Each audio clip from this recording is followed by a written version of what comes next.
Didn't George Washington invent the peanut? I think that person might mean to say peanut butter. Would you like to answer that?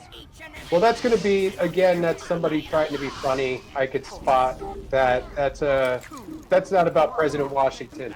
So if you could, Dick, How is that funny? I'm sorry, but I won't ban them. How is that funny? they're not asking a question about George Washington, and they're asking. They think they're being funny because they're asking a question about George Washington Carver, who's completely different man. Well, I think someone just got confused there, Brendon. I wouldn't. Well, to drop that happens, Mr. Dicker. I've been doing these Q&As a lot longer than you've been around, so I think I know the tactics by these screwballs who are trying to be funny. Hey, am I still echoing? No, you're not. Brendon, I've been around for a lot longer than you've been alive. Okay, so don't come at me with that. All right. Oh, not in the George Washington Q&A world, Dicker. I respect you as a driver. That's not true. And George Washington raised them as his own. So you saying that George Washington did not have any sex? That's not what I'm saying. I wonder if sometimes he put on a horse costume and underneath it he was naked completely, or maybe he rubbed himself down with oils that heated up when the oils touched the costume. And I wonder if he would walk around Mount Vernon as a very sexual horse and maybe would make love. Okay, Brendon, Azalex asks.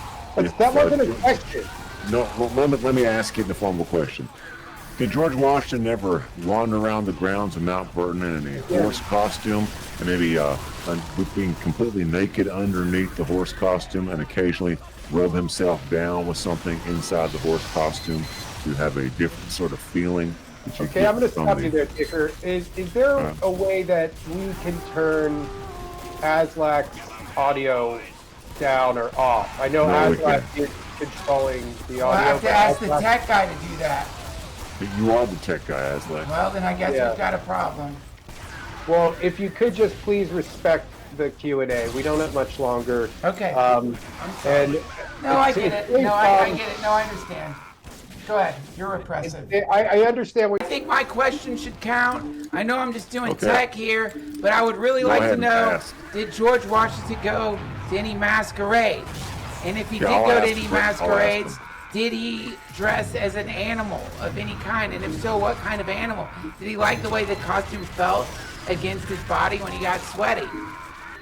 Okay, Brendon, the question is from Azelix, the